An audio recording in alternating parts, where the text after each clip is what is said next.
So, hey, we're back. This is Motivational Monday. So, we've had a really good weekend, got a lot of stuff done. So, I'm really excited about today. And as I've mentioned many times before, Mondays are motivational. You know, I used to dread Mondays. I'm sure you do too sometimes. On Friday, you're excited about the weekend. Saturday, you're concerned about Sunday. And then Sunday, you're like, oh my gosh, I got to go back to work on Monday. Now, I know it's been a little different since we've been on quarantine and social distancing and things of that nature, and work patterns have changed. But Mondays are motivational. You know, it's the top of your week and you can get started with something super positive. So a good way to start this Monday is to think of others and how you can push them forward and towards their future and their purpose. Okay. You know, we're not just here for ourselves. We're here to help other people. We're here. Yeah, we want to live a good life. We want to have a good time, but we are here to influence others. So on this Motivational Monday, I want you to think about other people and how you can be an influence to their lives. All right. So today it's a good day. I have my brother-in-law on here. His name is Owen Adderley, and he's from the Bahamas. I'm going to give him a minute to introduce himself. I wanted to provide a different perspective. So this is a person from the millennial generation. Now, as I mentioned to you before, sometimes people have bad things to say about millennials. We're not worth anything. Yes, I'm one. I've told you that before. We're not worth anything. You know, we don't know what the future is going to look like with these people in charge. But you know what? We are the people that bridge the gap. Yeah, I said it. We bridge the gap. We make the connection from the younger generation to the older generation. And we are the future leaders. So it's very important that you guys hear from us. So I want to take time and welcome Owen Adderley onto Andrea on Relationships. So, hey, Owen, how are you? Hey, Andrea. Hey, everybody. I'm good. So, tell us a little bit about you, Owen. All right. I was raised in Exuma, Mount Thompson, Exuma. Uh, Finished high school, did a little bit of technical school. I'm a drywall subcontractor, married. I have a beautiful wife and son, Nikita and DeMarco. We still live in Mount Thompson. I never left the island for more than 9 months. Uh, all my good and bad, everything was right here on the island. So that's what I know. Yeah. So, when Marcus and I first got married, or before we got married, I met Owen 3 days before our wedding. How are you, Owen? How old was I? Yeah. 17. Yeah, 17. Now, for those of you that don't know, I got married in Kentucky, and we got married at our home church there in Kentucky. And there was kind of the way the pulpit was set up. It was kind of an older church, so it was built in the late 1800s. Okay, so lots of wood, lots of of older decor. Okay, and it was historical, so we couldn't really change it, couldn't pull the stuff out and renovate because it was a historical property. Well, for our wedding, in order for me to stand at the altar, we had to move the pulpit. Now, generally, this pulpit moving took place with two men grabbing both sides and kind of moving it out of the way. Well, my brother-in-law, he's a strong guy. Owen, do you remember that? Do you remember what happened? No, I remember. Owen picked it up by himself. 17, yeah. Yeah, he picked it up by himself. This thing was like between 150 to 200 pounds. Owen just grabbed the thing, walked off the pulpit, the altar, and took it down the steps. So if it goes to show you, Owen is a strong dude. Like He's a very strong guy. So Owen, kind of give us just like just a little bit of your background, just to some degree. Tell us what your story is, because you said that you did your bad and your good there on Exuma. So tell us a little bit about your story. Well, I grew up with my mom and dad for until I was like 10 years old. My dad left. Well, the story with my dad is he was an old prison officer. He was a prison officer, and he worked in the section, where that's when capital punishment was still about in the Bahamas, and like he couldn't take it. He couldn't take it mentally, so he was he was on everything you could think of, like controlled substances, and I would say he wasn't like a strong father figure. So in the times I can remember, he used to do certain things and always strong and cared more about friends than, you know what I mean, and his family. And man, he had a good heart. To me, he had a good heart. We ended up having a relationship anyways. Little time as I spend with him, I still love him.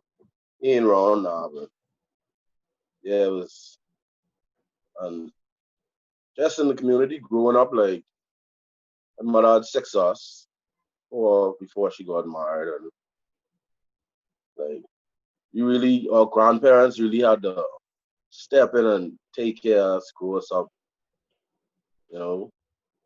So for me, like a father figure for me was like really my grandfather. Even though I had a chance to have a relationship with my father, you know, I was the last of six children. Yeah. The last boy, three boys, three girls. Uh, that was I am. Yeah. So, but our mother was, she was always, how do they say it? You will like children could figure out, well, I'm the favorite child or this the favorite child, but for me, growing up, I had to see a relationship with everybody. I got to stay around. I never left. Like I said, I never left. Yeah, but I been got married and moved on my own, or you know what I mean. But I never left from around. So I got to see like like like I said, I can't say my mother have a favorite child, but she'll talk to more about this or more about that. Even though we don't all have the same father and all that, but she'll she was like a strong figure for us too. Like she was my encouragement. Between her and my grandmother, she was my encouragement. Like, I mean, regardless of the fact that daddy wasn't there or what we went through, we always had her. So that's guy that's just to talk to about whatever it is and encourage us. Uh, but growing So up, I see what I like. you're saying that your dad he worked as a correctional officer in a prison, Mm-hmm. and because of For the some time. yeah, for the things that he saw, like he had a hard time coping with that. Is that what Mm-hmm. you're saying? Yeah, he had a hard time coping with that. So he used substances to kind of keep things under control for him. Yeah. Wow. Wow. So, And you said that you grew up, your grandfather was kind of like that father figure for you, and your mom yeah. was kind of an encouragement. Yeah. See, she always had to go to work to provide. So we would have to be there with our grandparents. Like, I mean, I don't see it made me a better person to could be with them, and give us some structure. Give me some structure. Like things around us. There's a lot of things going on around us that children shouldn't see. And not just me. Not just me, you know what I mean, the community, like the island. There's a lot of things going on because I born in the 80s when drug trafficking and all that was the thing. Smuggling, like we had plenty cartels and things used to live on the islands or the keys and things around here. And it just was easy to get into things that you shouldn't get into or see things that you shouldn't see as children.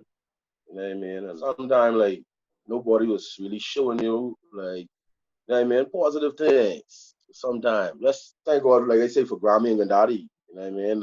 Have like a strong hold on us because at all time, like there's so much different things, like I say, so much different things going on around you, different experiences, like I say back to what I said, that children shouldn't see or shouldn't even be aware of, you know, and as time go on, it get worse. I end up getting myself into that life caught up, as you would say, caught up. It's just true to the fact that these were the things that I see that I had to live with too. We try with our best to do what we could with our kids. Sometimes parents used to forget that they're not the only influence in their children's lives. Because when we go to the school, when we come home, sometimes we end up getting wrong. As we get older, we get wrong people that we shouldn't be wrong. Like the best thing was for me was like the instill things that Grammy and Daddy instilled in me. Yes, I did things, but I try not to do things that I really have to regret or that'll haunt me for the rest of my life. And try to stay away from these certain things. You say you saw things that you shouldn't see as a young person.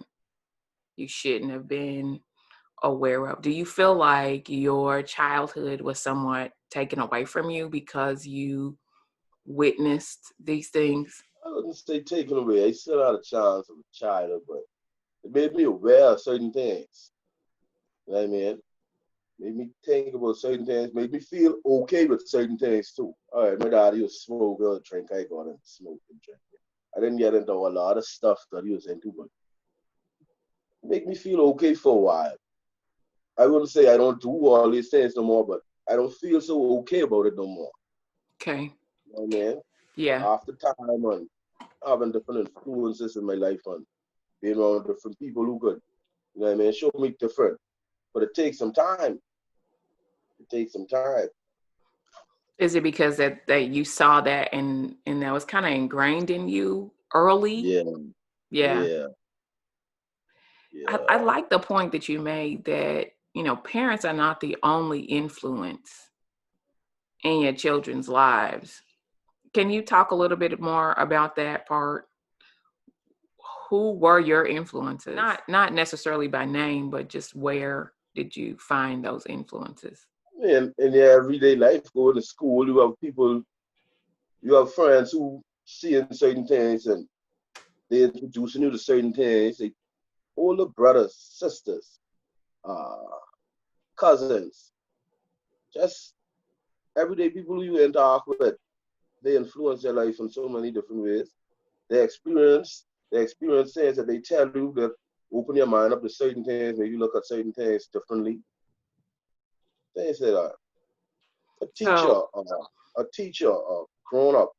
They don't always have to be negative influence, but it's just that parents are not the only influence. It's the whole world. yeah, yeah. You know, I agree with that. I do, and there's only so many limitations that a parent can put on a kid, right? I mean, they can tell you not to spend time with a person, but it really has to be up to you, right? Yep. Would you Yeah, say that your the people that you spent time with were the people that your family members encouraged you to be around? yeah. Most of the time, at least growing up, Yeah. it was who they were okay with me being with. Now, at a certain point in my life, my grandmother had taken sick, and my mother had to take off and be with her now. So, you know what I mean? It's like I was here. My older sister Toya, she had to try and keep everything together. Uh, she had to try and keep everything together with Daddy, making sure that Daddy's straight. She had two little kids of her own, and she had to become look out for me in the car with help from our aunt, of course, our aunts, of course. But in that time, like I was more like free to do whatever I wanted to do. Hmm. You know what I mean? Yeah. Sneak out, go to the club, do this, do that, hang with this one, hang with that one. Things I know I shouldn't be doing. Yeah. But after time, like if I didn't actually cut out things, I be more careful of things and certain things I don't do because especially I'd always go back to things my father used to say or my grandmother used to say, things that they try to instill in us, like whatever, you know what I mean? Just keep me away from certain things. Like even though I hear, I just ain't going that far. You know what I Yeah. mean? Like Yeah. yeah, Yeah. So the things that your grandparents did instill in you, those are the things that kept you from not going all the way. You did go some way. yeah, these the things that keep like convicting me in a way. Like you know what I mean? Like if I about to do something that I know this will be too far, I try from that. So do you think if your father had been a little bit more involved in your life, do you think things would have been differently for you? I was capable of doing it, but the reason that I couldn't go and further my education or whatever after high school is because I got myself in some trouble, some problems. Instead of trying to further my education, which I really wanted to do, I had to get into the job field and try to get a solid trade for myself and to pay back some debts that I had made Yeah. myself through Yeah. bad decisions. Yeah. So had my father been around to be the person he's supposed to be in my life, that mistake I made, or people wouldn't have a chance to influence me to do this or do that. You know what I mean?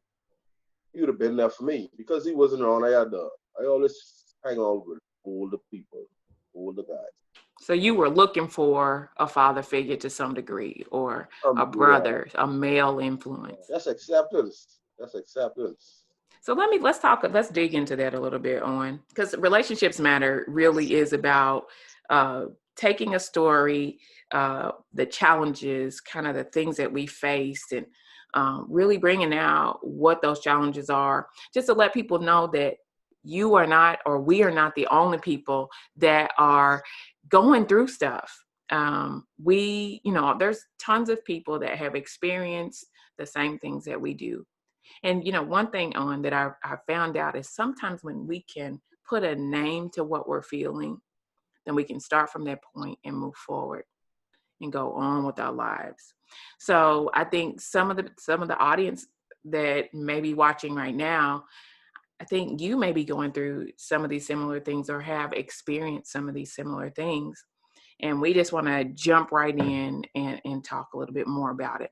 So, Owen, what would you say? Because I know we said that you were looking for a more of a father figure.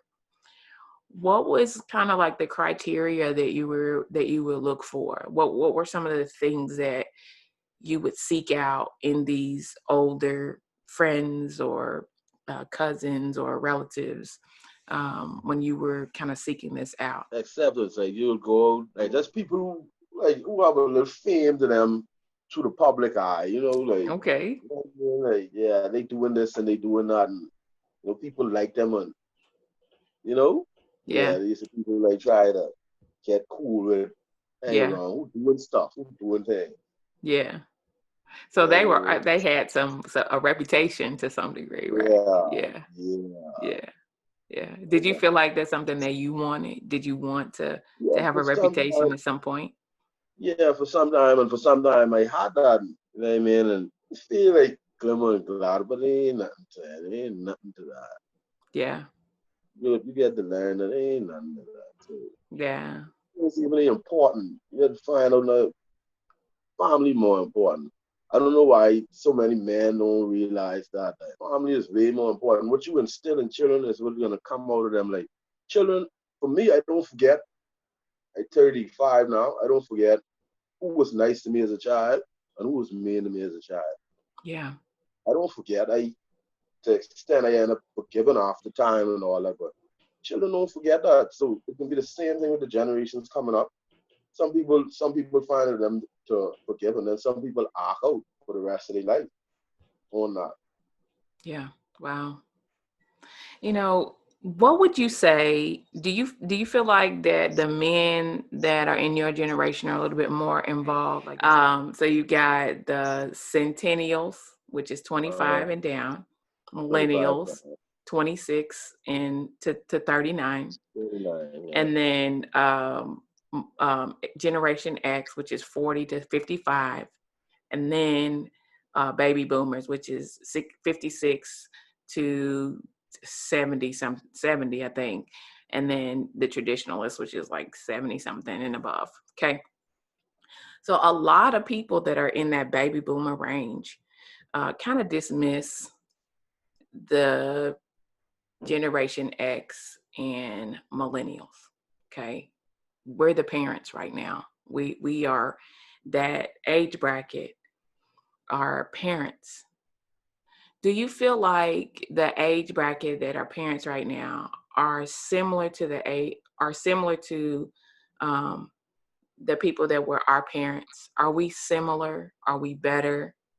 Or has it gotten worse? All the families they went through the exact same thing.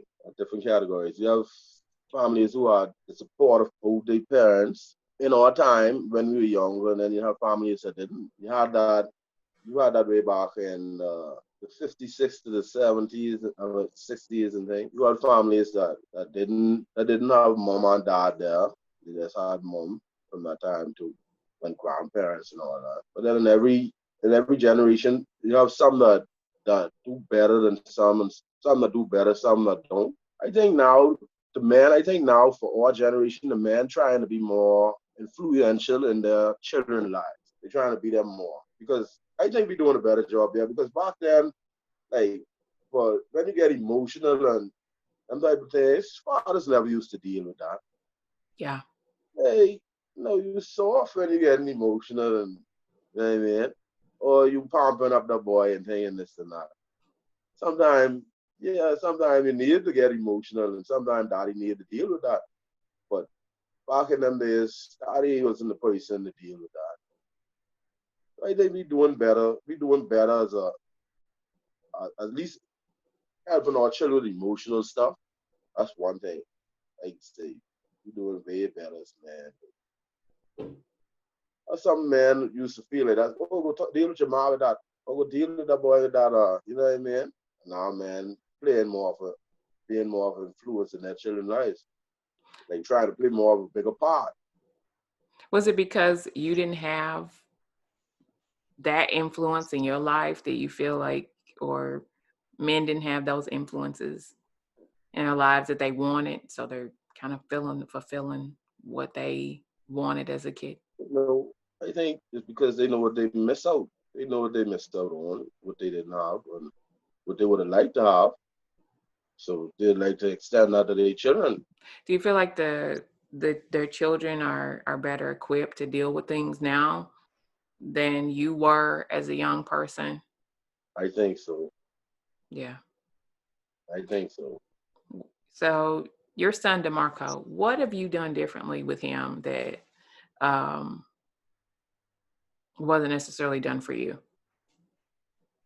I just talk to him about things, about life, things that he even ain't ready for. I mean, ready to deal with, but I just tell him about it time after time, tell him about certain things that he gonna meet up to in his life, and you know what I mean. There's gonna be certain ways to deal with this, or certain ways you shouldn't deal with things. I try to prepare him, get him ready ahead. Yeah. You know, Yeah. I try and tell him things like, ain't everybody deserve a reaction from you. Ain't everybody gonna like you. People who don't like you, you don't return that same gesture. You know what I mean, you just try it, no even because back in our time, if someone didn't like you, it's like you had to go, yeah, I gotta go deal with this physically, or you know what I mean? Yeah. That's how it works. I try to show them different ways to try and deal with things, and you know, not don't let nobody take advantage of you, but stuff like that. Yeah. Yeah, Yeah.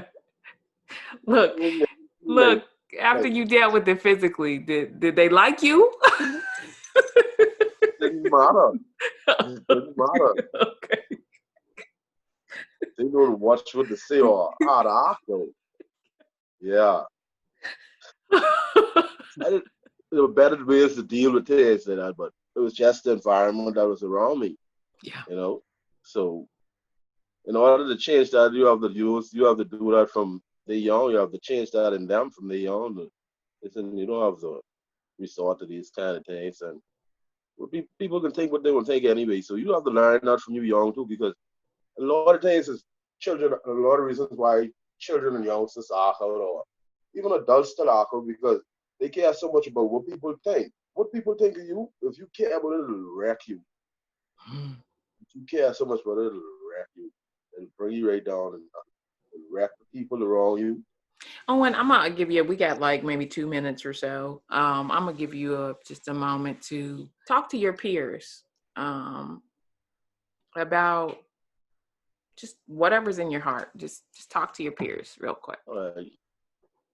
Most I want to say to them is right now we have to get together and try and make things better with our young people. Try, like, what they be seeing on through in construction now, what they be seeing on the sites and things, like nobody try to pour into young people no more. Like I see us in 10 years, 15 years, most of our young men, it wouldn't be no tradesmen, Bohemian tradesmen like that in the Bahamas. So there ain't so much of them in the Bahamas.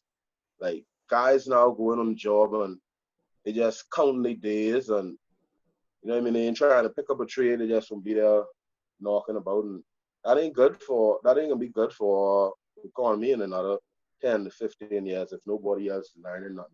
Same way in the job site, the same thing on the in any field in the Bahamas right now, or in our country, or island. We need to start pouring into the young people more, like to get the next generation ready is correct. Right now, for me, it's only so much us who out there have trade or trying to step ahead, and because we laying back, people are gonna come and they're gonna take over, and you know what I mean? There ain't gonna be nothing for the generation behind us if we don't step up and try and help them. That's a good word, Owen.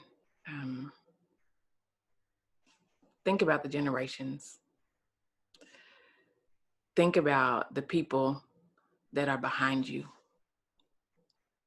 Think about the people that are coming along in the next 15 years. Think about investing in them. You know, right now, I love our society. I love just kind of where we are in the world, especially in developed countries. I mean, we've got technologies. There's things that are fingertips. There's, you're on your phone. You can open up an app. There's things that happen instantaneously. But investing in people does not happen quickly. It happens over time. It takes time. So today on this Motivational Monday, I'm going to say this to you again. Remember to invest in people. Invest in your relationships. Invest in your family. And for Bahamians, invest in your country. Because you are the ones that make the difference. You are the ones that can be the change. You are the ones that can make the difference. Until next time, we'll have Owen back again on Thursday. See you then. Bye.